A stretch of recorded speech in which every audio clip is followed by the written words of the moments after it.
welcome to Sing with St James. I'm Andy Clayton, I'm Director of Music at St James Church in Hill, in Mere Green, and today's video is just a brief look at a piece of music that we started singing a couple of days ago on video number 2, the Gloria in Excelsis Deo. I've already explained that I wrote it, which makes it nice and easy because I'm using a piece to which I own the copyright. Brilliant. But I put the music up on screen and I figured not everybody understands what they're looking at. So I thought I'd do a very brief tour of the squiggles and dots. Music, like most Western languages, is read from left to right. So, starting at the left, you've got a squiggly thing, which is a loop that goes up and then down to a terminal dot. Round and round, up and down, and a little flourish to finish. That's called the treble clef. That tells me what each of the 5 horizontal lines is worth in terms of pitch. So the treble clef represents the rough range vocally of a boy treble, or now a soprano in most choirs. The treble clef is very common in use. It's the clef that all brass band instruments use. It's the clef that most upper instruments use in the orchestra. Violins, treble clef. Clarinets, treble clef. Oboes, treble clef. Trumpets, treble clef. You get the idea.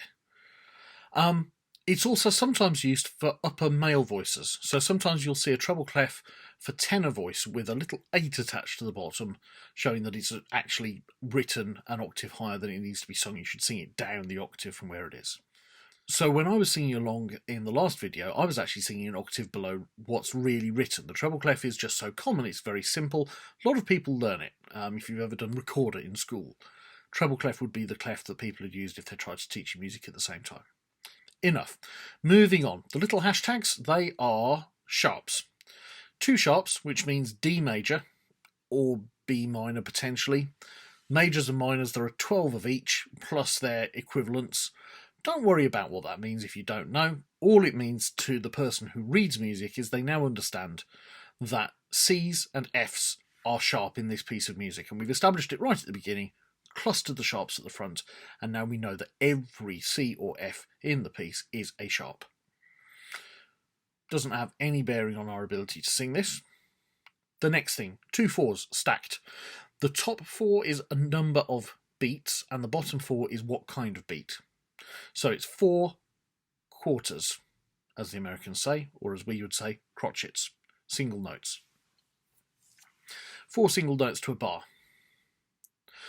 That's the front of the music. Nearly every piece of music you meet will have a clef, a key signature, and a time signature. And those are the 3 things I've just talked you through. See? Simple.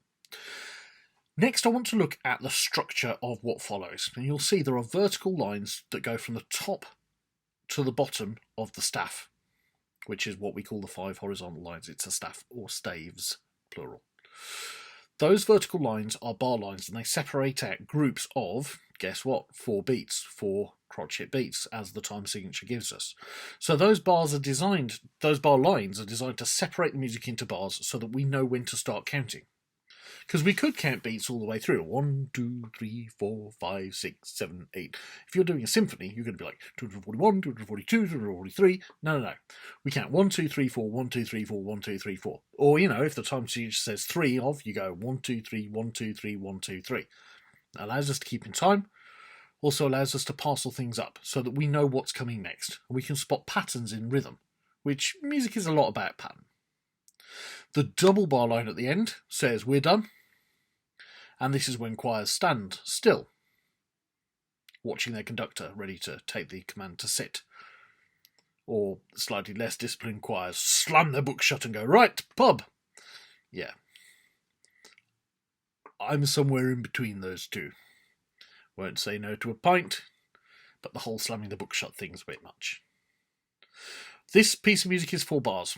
Okay, so the first bar starts with a little rectangle in the middle of the staff. That's a rest that says don't sing, and then 2 notes, 2 crotchet notes, the little filled in ones with the stem on, glory. And then the next bar, there's a 3 beat note. That's it looks like a crotchet, but it's not coloured in, and there's a little dot after it.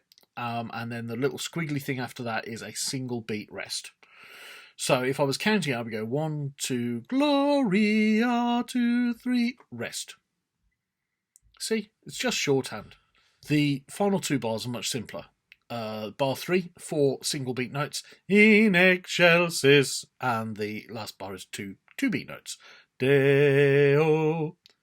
And all that does is tell us how high or low on the staff gives us what note to sing, which line or space it's in, and what type of note, filled in or hollow, whether or not it's got a stem, whether or not it's got little flags or beams sticking it to other notes. That tells us how short the note should be and what the pattern of the rhythm is. And it's that simple.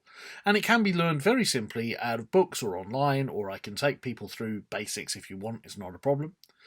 The final thing to note is the lyrics. So underneath the notes, and it can be underneath or over depending on what music you're reading, what period it's in, the words are hyphenated out by syllable so that you can see which note, which syllable applies to which note is for which syllable. And in this one, it's very simple because every single note gets a syllable. That's simple writing. Sometimes you get one where a single syllable will have lots of notes. Do you know the carol, Ding Dong Merrily? Etc., etc. That's what we call a melisma, which is lots of notes for one syllable. But this is nice and simple writing here. And that's pretty much it. You got your clef tells you where you are. Your key signature tells you if there's any special notes. Yep, F's and C's in this piece of sharp. Your time signature tells you what you're counting. Your bar line set it out so that you can count in parcels.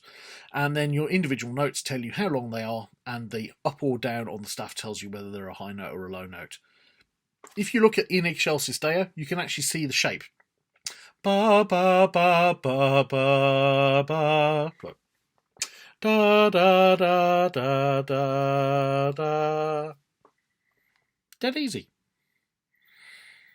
Although, of course, to the uninitiated, it just looks like squiggles and dots. Look, stay safe. Relax about this stuff. It's not urgent that you suddenly learn how to read music, and I'm not expecting everybody to find it nice and simple, but I thought I'd just deal with the basics, in case people wondered. And I'll see you again soon in another video, and yeah, in the meantime, stay safe, stay well, and we'll be singing together soon. Cheers.